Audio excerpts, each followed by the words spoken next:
Hey VC, what's up? It's me, yours truly. I am back to post a quick video here. Just got back in from the concert, and I just wanted to kind of share a couple things about it, and just tell you about what blew my mind. I mean, this will probably end up being the most animated video that I've ever made, because what I just experienced, oh my gosh, oh my gosh, oh my gosh.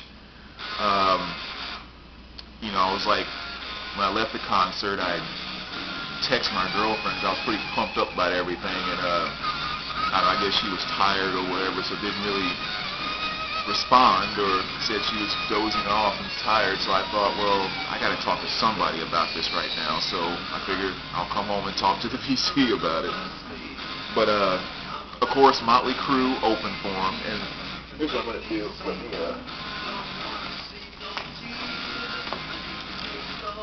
figured I'd kind of start off too before I talk about each one, just kind of show my collection really quick in case some of you have never seen it. That's my the first Motley Crue album. Shout Out the Devil, Theater of Pain, Girls, Girls, Girls, Dr. Feelgood,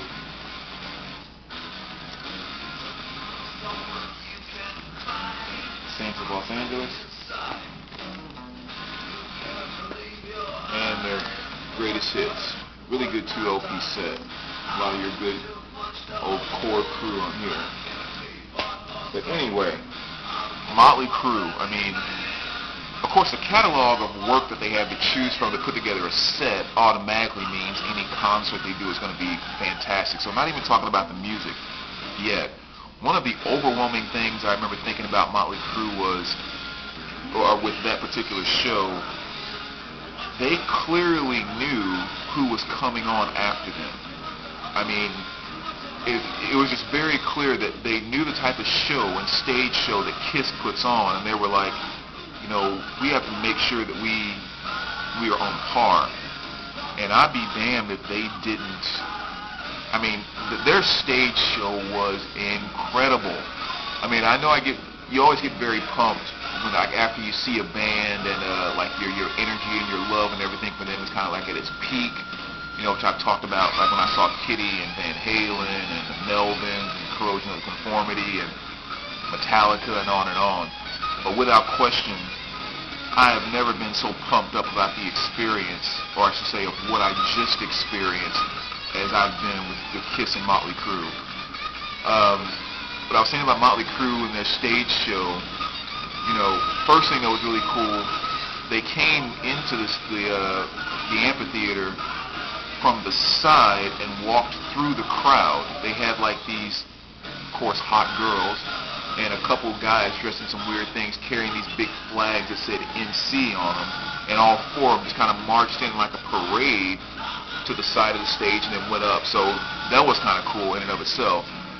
But then the stage show itself, I mean, they just had like everything going on in that stage show. I mean, of course, the lighting and the laser lights and the smoke, all that was awesome.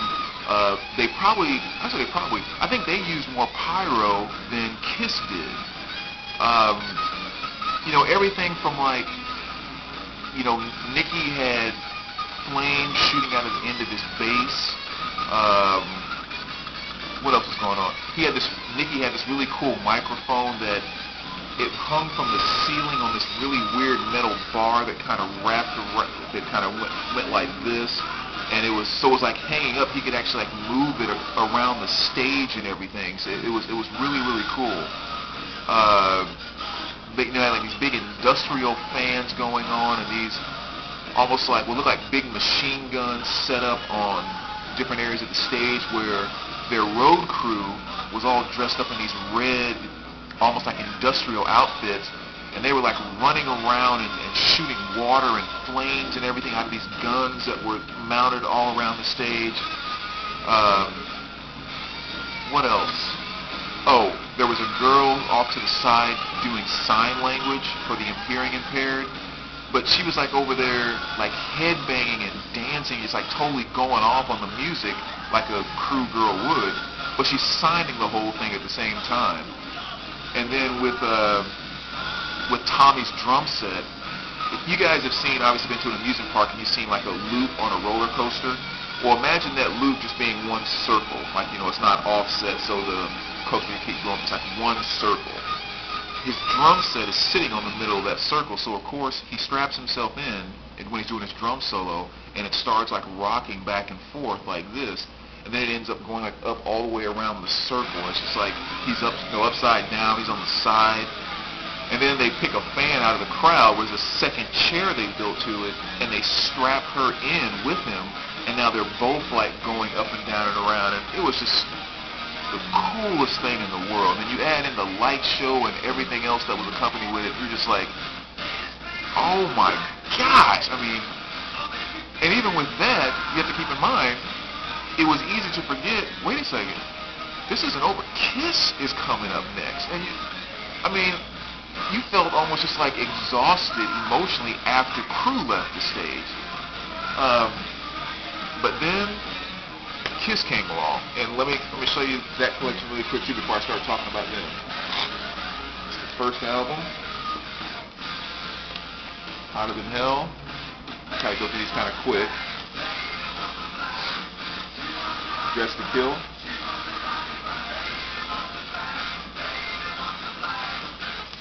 Alive.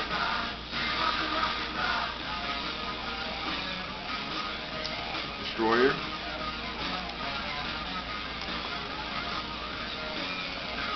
Love Gun.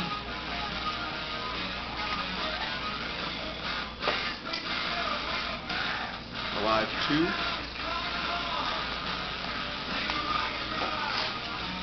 Then you got Gene, Peter, Ace, and Paul. And Dynasty, Double Platinum, Unmasked, Elder, Creatures of the Night, Lick It Up,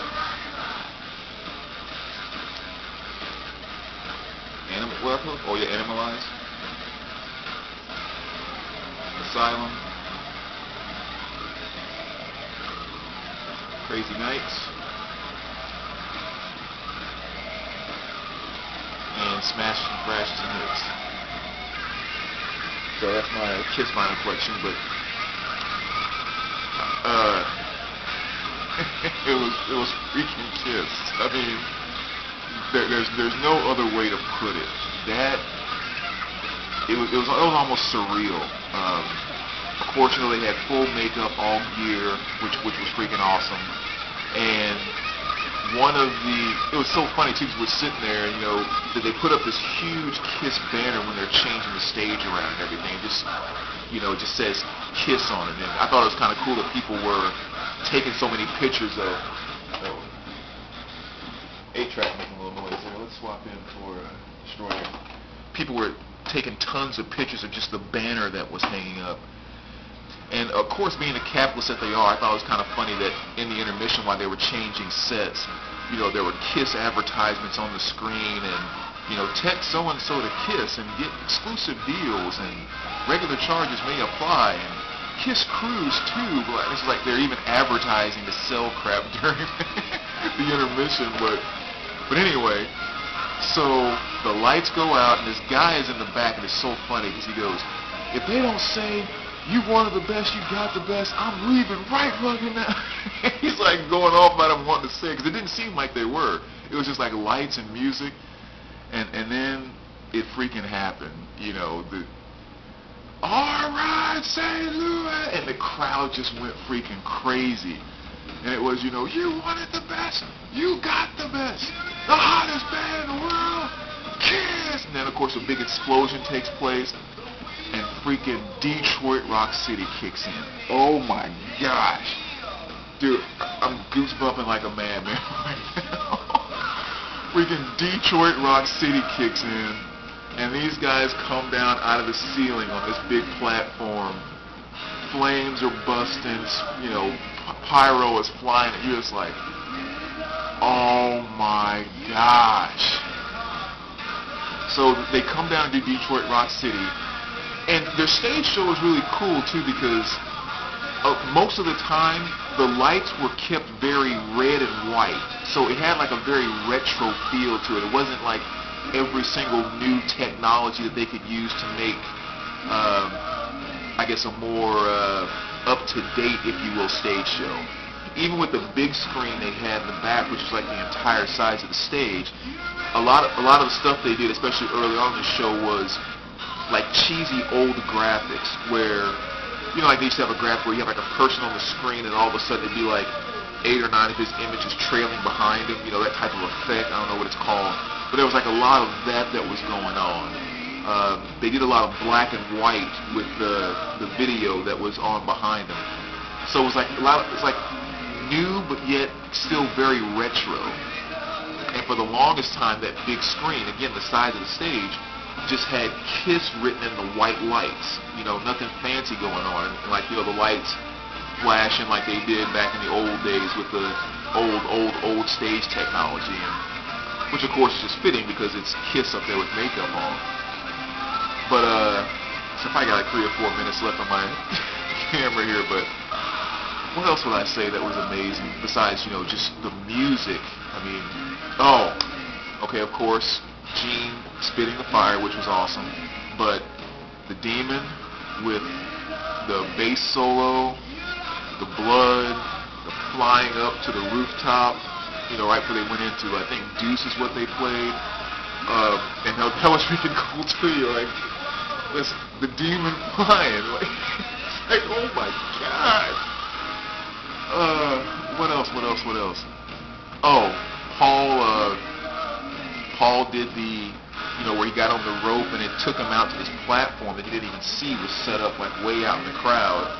And so, you know, he swung all the way out there, and that's when they did Love Gun. And again, it's like there was so much to take in, you couldn't even focus on what you wanted to focus on. It's like, if I'm looking at Gene, then I'm missing something that Paul's doing over here. If I'm looking at Paul, then I'm missing something that's happening over here. And then, of course, at the very end, you know, the drum set lifts way up. Gene and I don't remember the new guitarist's name in the Ace makeup, which kind of bothers me still. I don't like that. But, you know, his platforms they go up on, like, you know, the smoke is shooting out the bottom like it's a spaceship taking off. And, you know, the drum set, when it raises up, has this right here, the two lions or tigers, I'm not sure what they are actually, but they had those two things hanging from the bottom of the drum set. And again, you remember the story I told about this album. First album I ever bought out of a store, and I bought it because I opened this gatefold, had no idea what this KISS was about or anything. Opened this gatefold and saw this picture, and I just bought the album because I was so floored by it. And last night, I freaking saw that on stage. Again, it's just like, you know, I don't know, just mind-blowing. Absolutely mind-blowing. Worth every freaking cent. I don't even know what else to say about it. That was literally overwhelming. It was completely and totally overwhelming. And if I ever get a chance to see that again, yeah, I'm definitely going to see it again. The finale was what did they say for the finale? Oh, I Want to Rock and Roll All Night. That was the finale, and of course it was a finale because when they were playing that, confetti started shooting from different places in the crowd. Almost forgot the guy. I don't know the main guitar player's name right now. I need to freaking remember that. You know, they did the whole shooting the guitar, then something blowing up in the ceiling and all that stuff, and it was KISS. It was everything I expected plus a ton more. So anyway, now that I've gotten some of that out of my system, it's kind of late. Let me go to bed. Thank you guys for watching. I'll probably post this in the morning, but freaking mind blowing. All right, thanks, VC.